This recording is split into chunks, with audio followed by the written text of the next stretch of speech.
là pour animer, donc je ne suis pas celui qui travaille. Et avant de commencer, le sujet, pour être sûr que vous n'êtes pas trompé, c'est modèle de coopération. Ah oui, c'est mieux. C'est modèle de coopération start-up grand groupe. Et donc, on accueille pour parler de ce sujet quatre personnes avec des profils très différents. Et je vais les laisser se présenter eux-mêmes, ça ira plus vite, comme ça je serai sûr de ne pas me tromper. Merci beaucoup. Bonjour, moi je suis Paul Janest, je suis le directeur du fonds de dotation RAISE, qui est une structure assez particulière et qui accompagne les jeunes entreprises dans leur étape de développement, mais qui a une particularité, c'est qu'elle est soutenue par une société d'investissement dans laquelle un peu plus de la moitié du CAC 40 est actionnaire. Et en fait, notre métier, c'est de mettre en relation les problématiques d'une certaine catégorie d'entrepreneurs avec les compétences de collaborateurs de grands groupes, qui soient high potential, qui soient directeurs de BU ou membres de COMEX. Donc on va essayer de travailler sur l'acculturation entre différents programmes, entre startups et entre grands groupes. Bonjour, j'attends. Donc Fabrice Bonnet, moi je suis un start-upper qui a créé une société qui s'appelle Smart Panda, qui s'appelait Smart Panda en 2011, et j'ai été racheté fin 2015 par le groupe La Poste. Donc je viens de présenter un modèle parmi les modèles de start-up, c'est la start-up qui est rachetée par un grand groupe dans un projet industriel, indépendamment des fonds, et donc je vous raconterai un peu tout à l'heure cette petite aventure. Bonjour, Éric Daubier, IBM France. Je travaille à la relation avec les startups et IBM France qui ne rachète pas de startups, mais qui les aide à travailler avec ces grands clients. Donc Alexandre Durin, cofondateur d'une startup qui s'appelle SoBuzz. On est donc éditeur de logiciels et des logiciels qui servent à créer du contact social média entre les marques et leurs cibles. Et donc on n'a pas été racheté, et effectivement on est accompagné entre autres par IBM et d'autres, j'en parlerai. Voilà, merci. Je me suis pas présenté, donc je suis Roland André, moi, et je suis directeur général de DocaPost. Voilà. Et c'est moi qui ai eu le plaisir de gérer le rachat de la société Smart Panda. Donc je vous propose qu'on commence rapidement par planter un peu le décor. Paul, tu vas nous parler de l'étude que vous avez réalisée, histoire de poser un peu les grands éléments, et après on rentrera dans des détails beaucoup plus concrets. Alors effectivement, on a réalisé une étude avec Bain et compagnie et la chaire entrepreneuriat de l'ESCP, qui s'appelle David avec Goliath, qui est consultable sur le site de Raise ou sur le site de Bain, et qui avait comme vocation d'être la première cartographie de l'intégralité de l'existant en France entre grands groupes et jeunes entreprises. Alors pour planter un petit peu le décor, la première réalité, c'est que 100% des grands groupes ont des initiatives en France à destination des jeunes entreprises. Et que surtout, ça s'accélère vraiment, puisque si on fait juste une analyse entre 2010 et 2015, on a 5 fois plus en France de fonds de corporate venture, donc de fonds d'investissement créés par les grands groupes, et on a 9 fois plus d'incubateurs et de structures d'accélération, tout ça en seulement 5 ans. Et une autre des raisons qui fait que c'est une vraie réalité, c'est que le terreau français est absolument favorable, puisque on a énormément de David. Il y a 320 000 créations d'entreprises en France, on est vraiment très bon là-dessus, autant que les États-Unis à un niveau de population identique. Et surtout, on a beaucoup de Goliaths. En France, on représente 4% du PIB mondial, et on a 8% des leaders mondiaux dans les différents secteurs. Alors, une fois qu'on a planté le décor, on se rend compte en analysant qu'il y a 3 types de partenariats, et qui sont représentés à ma gauche.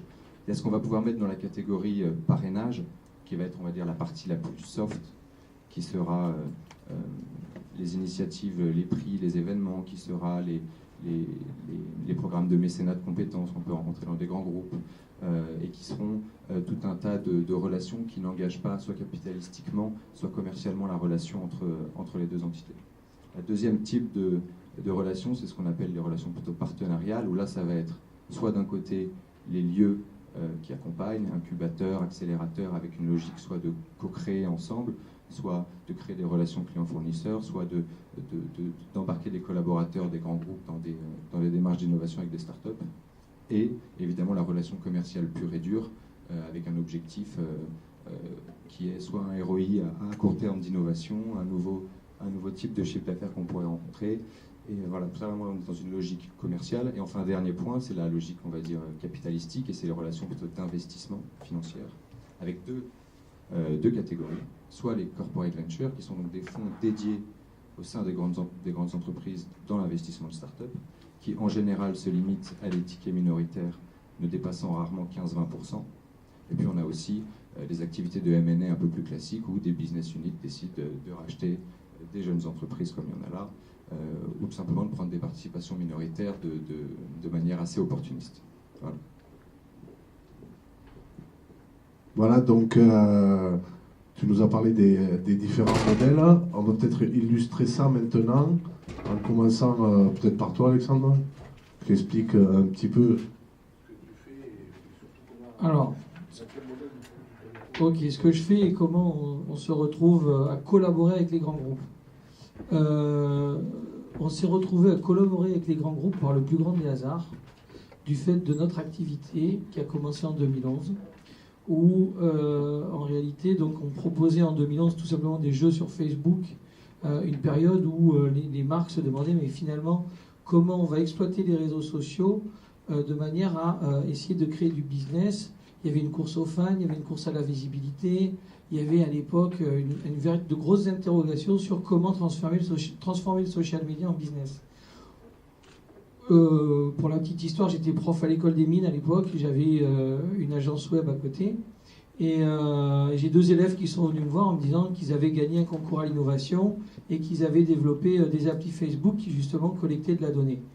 On lance le truc, j'appelle, parce que dans mon réseau j'avais Corinne Jancelin qui était patronne de l'Olympique de Marseille, et je dis à Corinne, voilà, tu as 1 500 000 fans, combien ça te coûte, combien ça te rapporte? Tout simplement, 22 heures à peu près un mail, 22h05, Alex tu m'énerves, c'est pas l'heure, tu ferais mieux de m'en parler sérieusement. Et en gros elle nous a fait confiance, on fait une OP, et de là on capte grâce à un jeu Facebook, on capte en 18 jours 45 000 fans, 10 000 followers, 23 000 contacts en base de données, 600 000 affichages par jour, enfin une belle réussite. Et c'est là que les grands groupes sont arrivés, sans qu'on s'y attende du tout. On a Crédit Agricole qui nous a appelés, on a Hyundai qui nous a appelés, on a Lagardère qui nous a appelés, tout ça parce qu'on a eu un peu de presse et que c'est rentré. Donc nous on a fait notre chemin comme ça, et un jour Crédit Agricole nous dit, mais alors pour être précis, la caisse régionale Alpes-Provence, puisqu'on est à Marseille, toute l'équipe est à Marseille, moi je suis à Paris, mais le gros de l'équipe est sur le Vieux-Port. Le DG de la caisse Alpes-Provence nous dit, vous franchement vous faites un truc super, il faudrait que vous alliez à Paris vous installer au village Baïséa. Et on se retrouve donc invité au village Baïséa depuis 3 ans, enfin on va finir notre 3e année là. Et donc dans ce cadre-là, normalement c'est 2, mais bon il y a des gens comme ça qui ont eu 3 ans. Et du coup la collaboration a commencé comme ça. Bon, il y a eu des commandes évidemment sur les 39 caisses régionales, il y en a 13 qui sont clientes chez nous. Entre-temps il y a Orange aussi, enfin on a beaucoup de grands groupes en clients. Et ce qui s'est passé, c'est que j'ai du coup Village Baïséa a des partenaires, donc tu te présenteras certainement après, dont IBM. Et donc finalement, on a rencontré IBM, et puis on s'est rendu compte qu'on est tout petit. Enfin, aujourd'hui, on est 15, pour donner des chiffres. On est 15, on a fait 1 million d'euros. On a commencé à faire un peu notre développement international, mais à 15, c'est compliqué. On n'a jamais levé de fonds. On est tout en autofinancement. On a commencé avec 3 000 euros. Voilà, aujourd'hui, on a 500 000 euros de cash. On est 15, on est content, mais franchement, on n'a jamais fait de levée. Et c'est ces partenariats, justement, en fait, tout simplement l'honnêteté de dire ce qu'on était. Hein, quand on va voir un grand groupe, ça ne sert à rien de faire croire qu'on est autre chose qu'une petite start-up qui commence. D'être agile, de se faire payer aussi. Et parce que c'est pas évident à gérer la trésorerie, tout ça. C'est par le factor. Du coup, on a pris notre factor au Crédit Agricole pour faire payer le Crédit Agricole. C'était assez rigolo. Et j'espère qu'il n'y en a pas dans la salle. C'est mauvais ce que je viens de dire.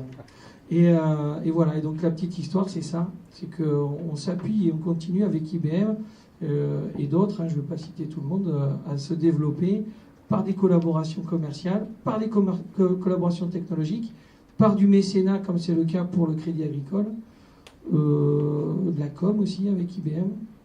Voilà, donc on a plein d'histoires. Je vais peut-être laisser la parole un peu. À qui je la donne mais si vous avez des questions, par contre...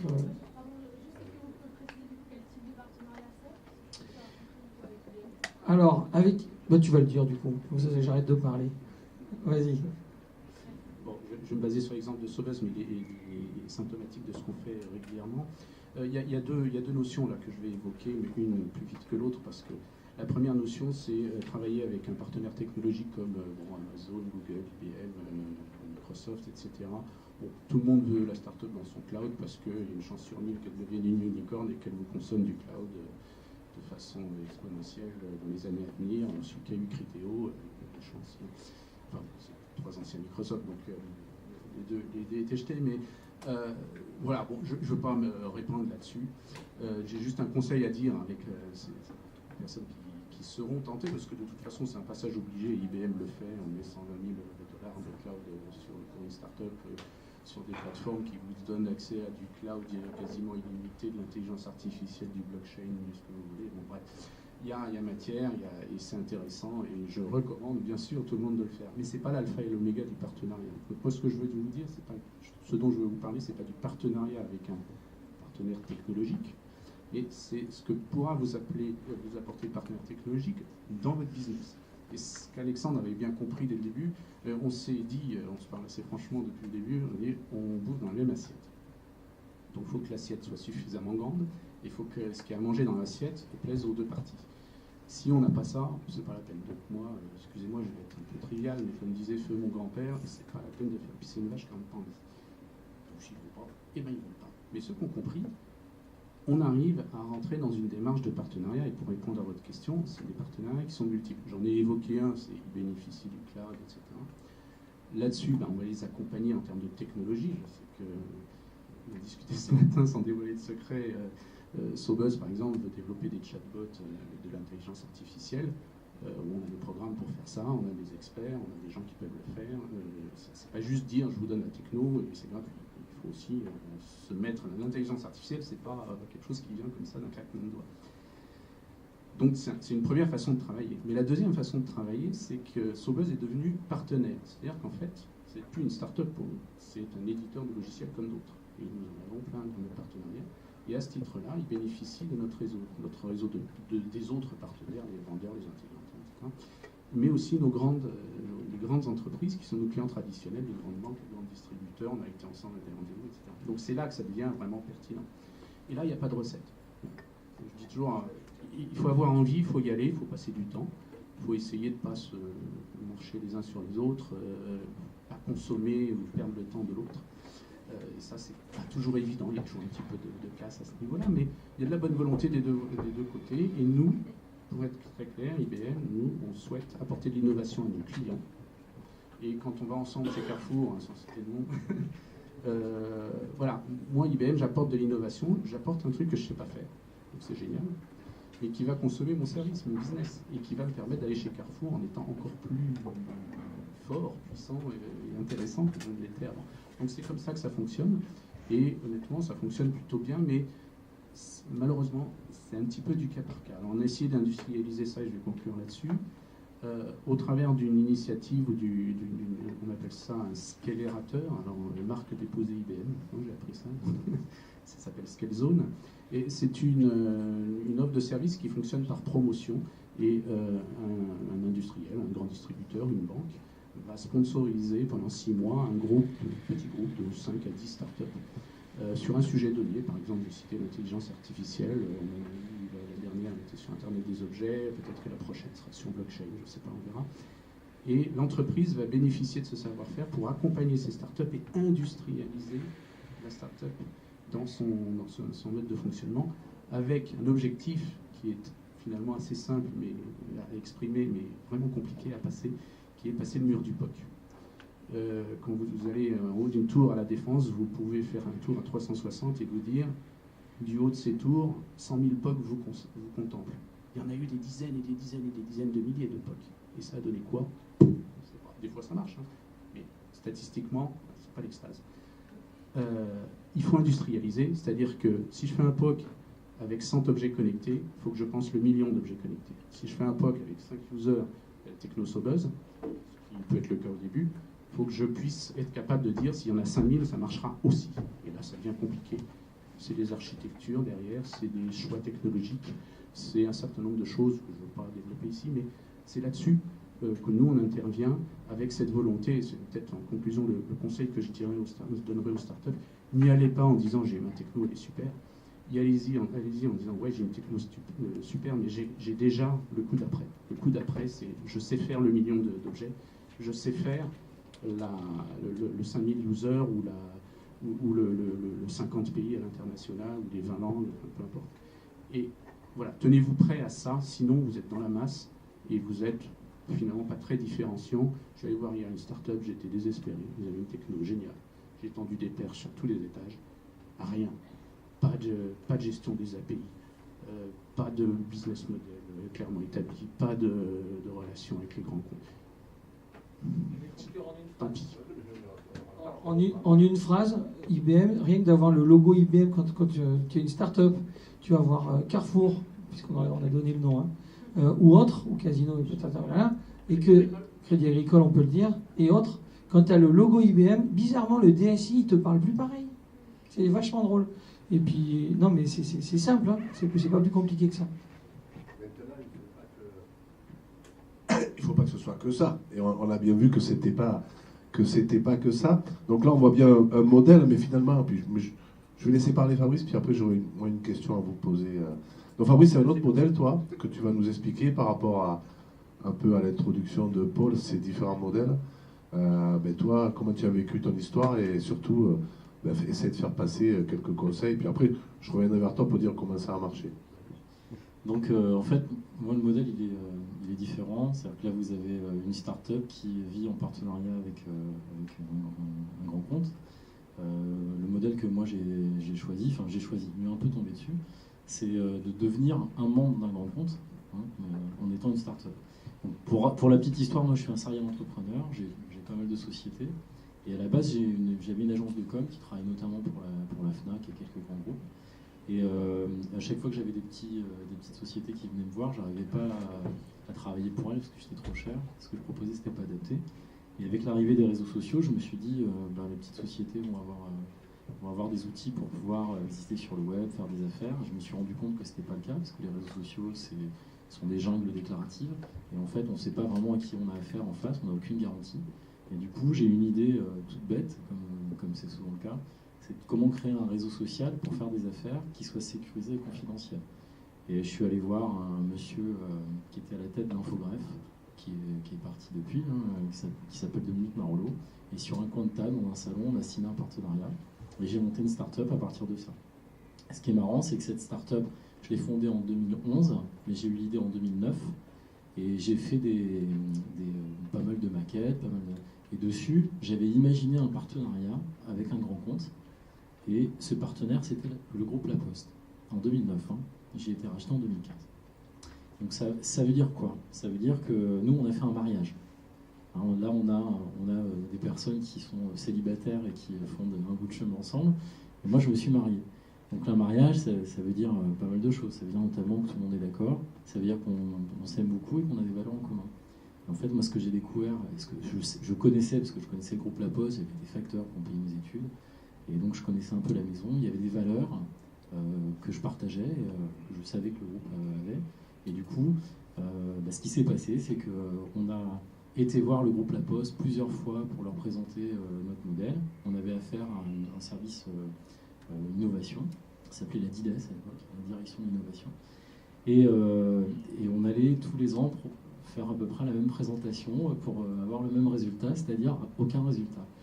Et alors, un jour, j'ai un coup de fil d'une femme qui s'appelle Camille Petot, qui est directrice marketing chez DocaPost, et qui me dit, voilà, on benchmark des structures qui font des réseaux sociaux professionnels, et on vous a repéré, on aimerait bien pouvoir discuter. Et moi, je lui dis, oui, la DIDES vous a parlé de nous. Ah non. Donc ça n'avait rien à voir, il n'y avait pas eu de lien. En fait, j'ai découvert après, évidemment, que c'était assez cloisonné, du coup, DocaPost, c'est une filiale du groupe La Poste. Et du coup, on s'est rencontrés, et j'ai rencontré Roland. Et du coup, le partenariat qu'on a monté, c'est d'abord une histoire d'homme. Et moi, c'est ça que je voudrais partager. C'est que le modèle qu'on a, nous, c'est un modèle un peu, j'ai envie de dire, un peu à la française. Parce que je suis avec un grand groupe, mais c'est un grand groupe français qui a une histoire, c'est une plus vieille société française, je ne sais pas si c'est pas la plus vieille d'ailleurs.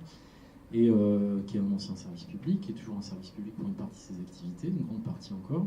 Et du coup, moi j'ai fait le choix d'accepter qu'un grand groupe prenne une participation majoritaire dans ma société, pour une raison simple, c'est qu'en contrepartie de ça, je voulais avoir un rôle stratégique dans le développement de ce grand groupe. Et du coup, on est vraiment dans un modèle complètement différent. Ça veut dire aussi que le grand groupe a accepté de miser sur une start-up. Hein, on était 6 à l'époque. Par contre, avec des méthodes de travail full agile, on avait un business model qui marchait, on commençait à sortir du cash et ça commençait à bien prendre. Donc on était vraiment en phase d'accélération. Et on a un grand groupe qui a accepté de miser sur une start-up pour faire de l'open innovation. Et donc là, c'est vraiment une chose assez différente. Ça veut dire que d'un côté, moi j'ai accepté que je ne serais jamais Bill Gates et que je ne serais jamais multimillionnaire. Bon, ça, c'est un choix aussi personnel, hein, parce que ça fait partie des conseils que je peux donner. Chaque fois qu'on crée une start-up, on se dit je suis le nouveau Bill Gates ou le nouveau Steve Jobs et je vais être multimillionnaire. Moi, je ne trouve pas un intérêt spécial à avoir des centaines de millions d'euros sur son compte en banque. Je me dis par contre que quand on embarque une équipe avec soi, qu'on commence au modèle start-up et qu'on se fait ensuite, on intègre ensuite un grand groupe et qu'on devient une valeur stratégique pour ce grand groupe, ça a aussi beaucoup de valeur. Et là, pour le coup, pour mes équipes, elles ont été énormément valorisées dans le travail qu'elles ont fait avec le groupe et on a réussi. Donc on a été racheté en novembre 2015 et en octobre 2016, on a lancé une plateforme qui s'appelle Côté Pro sur la base du socle de ce qu'on a fait et qui est aujourd'hui le socle qui permet à la Poste de travailler en direct avec les pros. Donc après, je pourrais donner pas mal de conseils, mais voilà un peu la petite histoire. Et aujourd'hui, je suis à la tête, donc cette société s'appelait Smart Panda, et aujourd'hui, elle s'appelle DocaPost Agility. Je suis toujours à la tête de la société, je suis toujours actif dans la société, donc ça c'est important aussi. Les grands groupes acceptent de prendre des participations majoritaires, mais de laisser les fondateurs toujours aux commandes et à l'actionnariat pendant un temps donné. Voilà. Merci. Donc, oui, je vais pas être trop long, il nous reste 10 minutes. Je voudrais quand même qu'on refasse un petit tour pour aller vers des conseils pour vous. Mais juste là, c'est clair que il faut trouver dans le grand groupe l'endroit, et c'est ça qui est toujours compliqué dans les grands groupes quand on a l'innovation. C'est que nous, on a maintenant une structure aussi qui est un genre d'incubateur. La problématique, c'est de trouver l'endroit dans le grand groupe où il y en a un qui va porter le business et qui va prendre le risque pour porter le business. Parce que sinon, ça ne marche pas. Sinon, c'est des POC, mais ça ne marche pas. Ou alors, tu fais du business comme tu viens de le faire. Mais si tu veux, à un moment donné, comme les modèles sont différents, la plateforme qui a été construite pour les pros, pour faire du business avec des petits pros, il faut un peu de puissance. Donc, c'était important que ce soit avec la Poste. Tout ça pour dire que ça a marché parce que moi, je portais ce business, je cherchais à le développer et on a trouvé le bon. Alors, il nous reste, avant que ça explose, puisqu'il a mis son compteur, 7 minutes. Je voudrais donc rapidement, du coup en finissant, je donne la parole à chacun de 2 minutes. Là, vous avez eu plusieurs modèles, vous avez compris, donc des modèles de coopération, des modèles business, des modèles où on s'intègre et on porte une activité stratégique dans un grand groupe. Voilà. Quel conseil vous donneriez, vous, à une start-up là, pour que ça fonctionne avec un grand groupe? Juste avant de donner un conseil, on a entendu deux assez belles histoires qui avaient rien à voir l'une et l'autre. Dans le cadre de l'étude David avec Goliath, on a fait un sondage avec OpinionWay. On a demandé à 126 jeunes entreprises qui ont eu ou qui ont des relations avec des grands groupes si elles recommanderaient à un autre entrepreneur d'avoir ce type de relation. Figurez-vous, il y en a 27% qui recommanderaient ce type de relation, donc moins d'un tiers.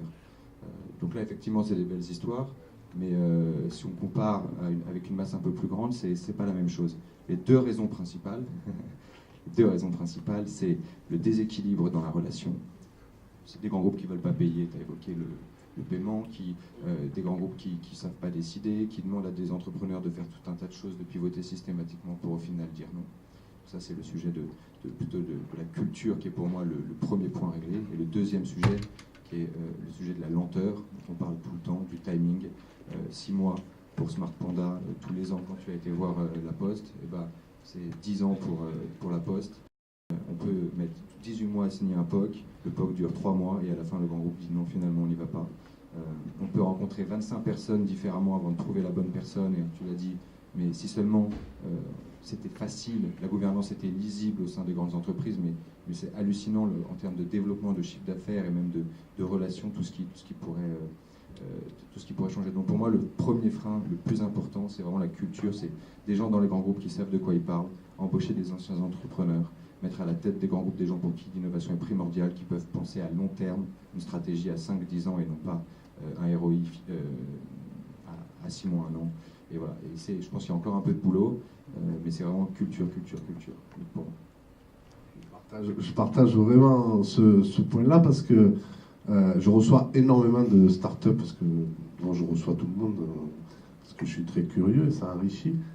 Et comme je leur dis, ils veulent tous rencontrer à la Poste. Je peux leur faire le tour de la Poste, quoi, et ça peut durer. Mais le problème, c'est de trouver la bonne personne, et ça, c'est le plus compliqué. Hein, et qu'ils puissent décider, qu'il y ait un peu de moyens, et qu'ils en plus comprennent. Mais je pense que c'est ça, qu'ils puissent décider, voilà. Et c'est intéressant parce que du coup, ça permet aussi, sans faire trop long, Fabrice, mais tu peux peut-être, avant qu'on termine par nos amis, parler de aussi l'impact sur le grand groupe de travail avec la start-up, avec ce qu'on fait sur Docap Agility, mais en 3 minutes. Oui, alors en fait, nous, en gros, travailler avec un grand groupe, c'est l'accélération. C'est-à-dire que nous, on arrête de courir après le cash, il y en a, et on a un objectif précis qu'on se fixe. Et puis, il y a des effets de bord. On se rend compte que c'est très difficile de travailler avec un grand groupe quand nous, on est agile, qu'on travaille très vite, qu'on prend des décisions, l'agilité, vous devez en avoir entendu parler, je pense, en détail. Mais en gros, chez moi, tout le monde a une capacité de décision à son niveau sur le domaine de compétences qu'il a. Et ça, c'est quelque chose qui, dans les grands groupes, n'existe pas. Donc du coup, nos méthodes de travail face aux méthodes de travail du grand groupe, ça a créé un clash monumental. Et du coup, on a dû trouver des solutions pour bypasser certaines fois, ce qui est terrible, mais on n'avait pas le choix parce qu'on était obligé de livrer. Et du coup, suite à ça, notre société aujourd'hui, elle s'appelle plus Smart Panda, elle s'appelle DocaPost Agility. Et une des missions qu'on a aujourd'hui, c'est d'aider les grands groupes à se transformer en passant par l'agilité. C'est-à-dire qu'on a toujours notre cœur d'activité, mais en même temps, on a créé un business en se rendant compte des failles qu'il y a dans cette intégration. C'est-à-dire qu'aujourd'hui, on va voir des grands groupes, on met en place une méthode en étau où on va d'un côté voir les managers, les grands managers, les leaders et puis le middle management pour leur expliquer ce que c'est que l'agilité, ce que c'est que la prise de décision, ce que c'est la confiance, la bienveillance au travail, etc. Et en parallèle, on met en place des projets. Alors, c'est pas des POC, c'est vraiment des projets business. Et on met ça en relation. On met les managers d'un côté, les gens qui sont à la prod, et on les remet au boulot en méthode agile, en mettant des itérations, 15 jours, des livrables, etc. Et du coup, ça a eu un impact sur nous aussi, ça a transformé notre modèle, et on aide le groupe à se transformer dans ses méthodes de travail. Donc voilà, c'est assez intéressant. Après, juste, comme on n'a pas beaucoup de temps, moi je vais rester un peu après. Si vous avez des questions, venez me voir, et je serai ravi de vous répondre. Oui, juste un mot, j'abonde à 100%, et la notion d'acculturation, elle est importante. Moi qui fais partie du comité de sélection du village Crédit Agricole et partenaire depuis de nombreuses années, je peux vous dire que c'est la seule et vraie raison pour laquelle ils créent 30 villages dans 30 régions, même un peu plus, c'est parce qu'ils ont besoin de cette vitrine, entre guillemets, auprès de leur management, toutes leurs équipes, pour montrer que le monde change et qu'il y a des gens qui changent et que les vieux groomis que je me mets dans le même sac, IBM, Crédit Agricole et d'autres, on a aussi besoin de changer et vite. Un conseil, puisque c'est l'idée. Alors, je ne veux pas parler de conseils vis-à-vis des grandes entreprises qui sont mes clients, et ça, chacun fera son petit marché comme il pourra. Mais vis-à-vis d'IBM et de mes confrères et néanmoins concurrents, forcément, vous êtes un peu des faire-valoir, pour être très clash. Vous adhérez à des programmes, on va faire un peu de com, ça c'est sympa, on va vous exposer sur des chaises hautes devant des auditoires, etc. Ça peut être sympa aussi. Jouer le jeu, mais pas trop. Et j'ai dû te le dire il y a 2 ans ou 3, Alexandre, parce que je le dis à toutes les startups, soyez exigeants. Soyez exigeants d'IBM, soyez exigeants d'Amazon, de Microsoft, de Google. Soyez exigeants, emmenez-moi chez vos clients. Et j'ai souvent dit à Alexandre, je peux te faire serrer des milliers de mains. Et y compris des milliers de mains de vice-présidents. Enfin, chez IBM, c'est pas ça qui manque, on est 450 000, peut-être 400 000 vice-présidents, j'exagère. Mais il y a du monde. Et je peux te faire signer mais ce qu'il faut que tu exiges de moi, Alexandre, ce que tu dois exiger d'Eric, c'est me faire serrer les bonnes mains. Les bonnes mains en interne du partenaire technologique de l'IBM, du Microsoft, etc. Mais les bonnes mains aussi chez leurs clients. Emmène-moi, on l'a fait, hein, emmène-moi chez la bonne personne, chez Carrefour, Crédit Agricole ou autre. C'est ça qu'il faut. Soyez exigeants. Je peux être impoli, mais ouais, faites-moi chier, quoi. Bon, bah alors si j'ai le mot de dernier conseil, moi j'ai qu'un seul moteur, c'est le plaisir. Ça n'a jamais été effectivement l'argent, sinon j'aurais fait autre chose. Le seul truc qui nous a guidés avec mes deux élèves, hein, qui sont devenus mes associés, c'est le plaisir. Donc quand tu disais mettre de l'humain, c'était ça de toute manière. Alors je parle pas des gens qui nous passent des commandes, ils peuvent être très très méchants, hein, on les aime quand même. Mais quand on crée des partenariats, que ce soit avec IBM, avec qui que ce soit, le moteur numéro 1, c'est que ce soit des gens avec qui on partage des valeurs, avec qui on a envie de faire des aventures. Puis si ça se plante, on ne peut pas s'en vouloir puisqu'on s'aime. Donc voilà. Mais par contre, il ne faut pas perdre de temps. Il faut aller effectivement à l'essentiel, sur un pied d'égalité, même si on est des microbes dans l'océan digital. Moi, je parle au Nicolas Sakigi, comme je parle à Eric, comme à n'importe qui, on est sur le même pied, quoi. C'est son président d'IBM, voilà. C'est tout. C'est clair, merci. Est-ce que vous avez des questions? Il nous reste 5 minutes.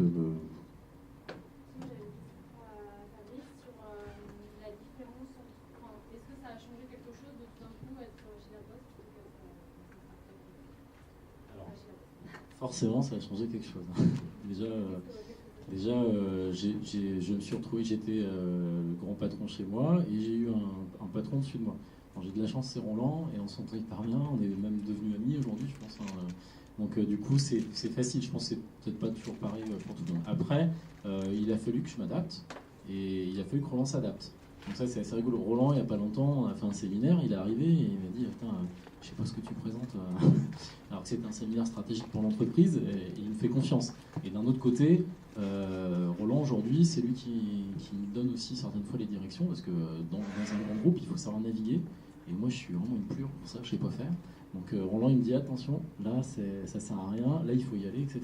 Donc il y a déjà au niveau de la gouvernance de la boîte, il y a vraiment un impact. Après, j'ai de la chance d'avoir eu des très bons conseils de la part de Roland et de Muriel, qui était à la tête de DocaPost quand j'ai été racheté. Ils m'ont donné un conseil que j'ai suivi à la lettre. Ils m'ont dit surtout, ne te fourvoie pas, reste comme tu es et maintiens ton agilité, protège tes équipes. Ce que j'ai fait. Alors je me suis fait beaucoup d'ennemis au sein du groupe parce que j'ai pas respecté les trucs idiots.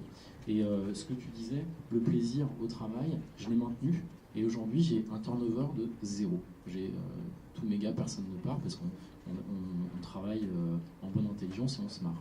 Et du coup, on a gardé cet esprit-là, mais c'est possible parce qu'il y a Roland.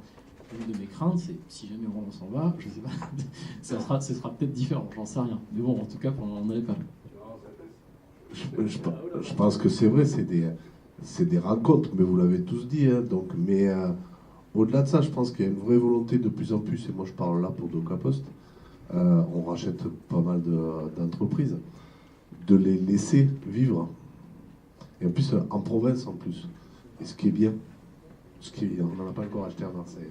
Ça me manque. Hein, tu vois, je vais venir te voir. Mais voilà. Et de les laisser vivre en province. Et en plus, aujourd'hui, sérieusement, dans le développement, en province, c'est quand même 10 fois plus facile. Vous savez le mal qu'on a à Paris à trouver des développeurs. Hein, d'accord, donc voilà. Donc je pense que c'est en train de mûrir. Je ne parle pas dans tous les grands groupes, mais de se dire, si on achète quelque chose, c'est pour une innovation. Mais c'est aussi, il faut le laisser vivre parce qu'on a trop fait, on essaye d'intégrer, ils s'en vont et ça meurt. Et c'est le modèle de rachat des agences d'il y a 25 ans. Mais c'est pas comme ça qu'il faut faire aujourd'hui, à mon avis, quoi.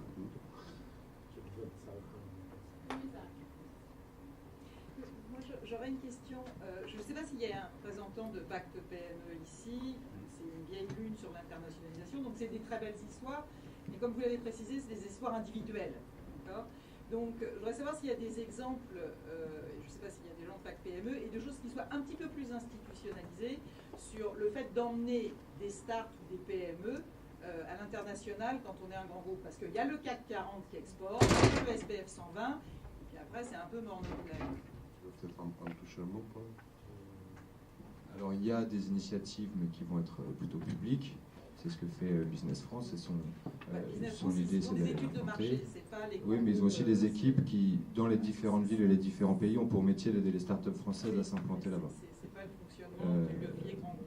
Les grands groupes, ils le disent, on a des bureaux un peu partout dans le monde qui parfois sont vides, on a des équipes qui ont des savoir-faire et je pense qu'ils devraient faire plus, ils ont besoin, mais en tout cas ils ont les capacités de le faire et aujourd'hui, moi, à ma connaissance, il y a un Orange Fab en Afrique noire, il y en a même peut-être plusieurs, il y a la Société Générale aussi qui développe des incubateurs à l'étranger avec cette idée de dépasser les frontières.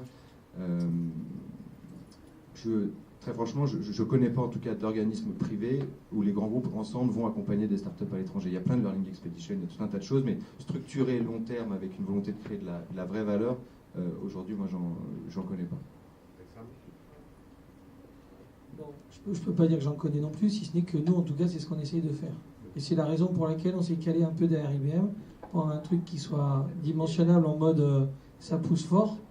Et la réalité, c'est qu'on est extrêmement bien accompagné en France. Je vais faire la pub de la BPI, de Business France. C'est juste incroyable. Nous, on avait eu l'idée, et c'est eux, on les a même pas contactés, c'est eux qui nous ont contactés. On a commencé à développer l'Espagne. On a eu 150 000 euros en 48 heures. Alors effectivement, c'est pas une histoire de grand groupe là, que je suis en train de raconter. Hein. Mais c'est effectivement, je rebondirai là-dessus. Moi, c'est effectivement, on a une histoire à raconter, que ce soit avec IBM ou n'importe quel groupe qui dit, tiens, on a une pépite avec une vraie innovation qui n'existe pas et qui part, je pense qu'on pourrait le faire. Mais le développement à l'international, il faut déjà être béton au niveau national. Il faut que le business soit solide, parce que derrière, nous on y est en ce moment. Hein. Italie, Espagne. C'est chaud, hein?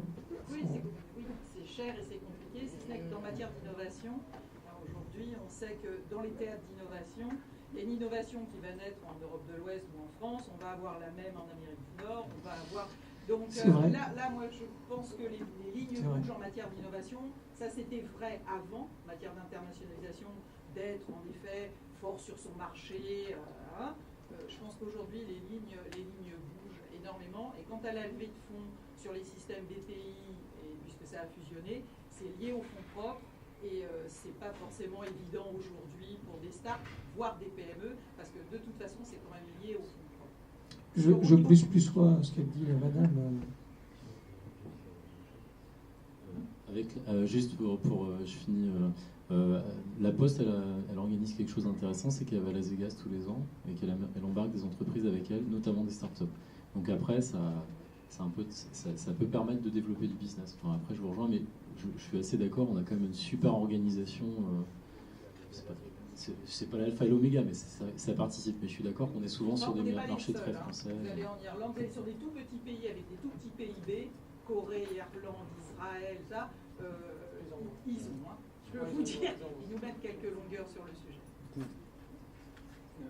m'excuse d'être arrivé en retard, je vais peut-être dire une bêtise, mais compte tenu du sujet aujourd'hui, mais je pense qu'il faut oser les achats. Je pense qu'il faut chercher les contacts avec les donneurs d'ordre, mais aller voir les directions achats. Je ne connais pas aujourd'hui, moi je suis directeur du public qui s'appelle la des achats. Il n'y a pas aujourd'hui une direction achat qui s'intéresse pas aux startups. Je crois que monsieur, vous appartenez à la Poste, c'est ça que je suis arrivé très très.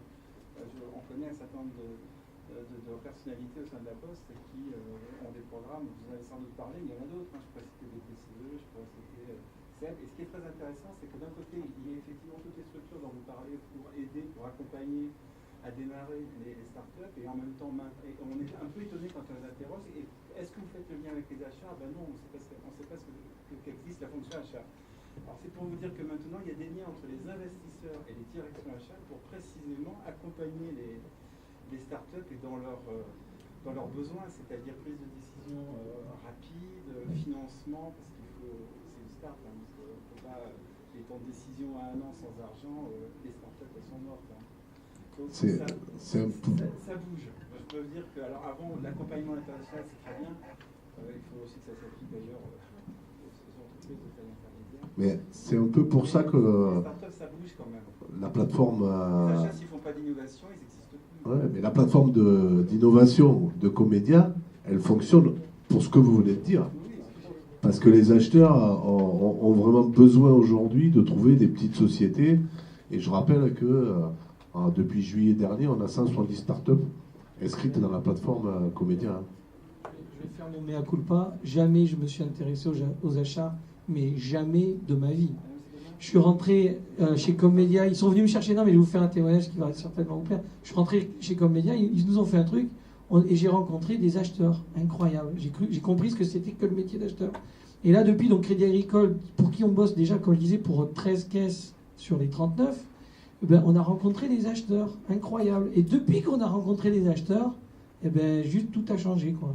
Donc je confirme, c'est con, on n'a pas la culture achat, mais je confirme, ça change beaucoup de choses. Nous, on accompagne et on a financé une jeune entreprise là, il y a un an. Elle est à 2 doigts de redressement judiciaire et elle a 2 factures de 73 jours d'un grand groupe du CAC, et une autre de 97 jours non réglés d'un grand groupe du CAC. Bah, dans les exemples, évidemment, ceux qui ne recommandent pas les relations start-up-grand groupe qu'on évoquait tout à l'heure, ça, c'est pas normal. Et j'espère qu'une partie de votre quotidien, parce que les facteurs, ça marche pas systématiquement, ça dépend des métiers, ça dépend de si on a le niveau du bon de commande ou de la facture. Là, en l'occurrence, c'est des factures, ça pourrait fonctionner, mais les montants sont pas énormes, et il y en a plein les unes à côté des autres. Voilà, j'espère en tout cas qu'une grosse partie de votre quotidien, c'est ça. C'est partie des questions que j'ai posées encore récemment dans un grand forum, où effectivement Alliance disait avoir fait un contrat spécifique pour les startups. En gros, ça passe de 40 à 7 pages avec des choses beaucoup plus concrètes et pratiques. Et ils se font fort justement de bien accompagner les startups dans leur société. Mais j'en dis, vous êtes aussi accélérateur de paiement, et je dois reconnaître que j'ai entendu comme un blanc. Donc, Alors, je vous propose... direct, je viens de me faire tirer les oreilles parce que on a dépassé le temps. Je vous remercie beaucoup. Merci à nos intervenants. Et allez tous à l'auditorium là pour la conférence finale. Merci beaucoup.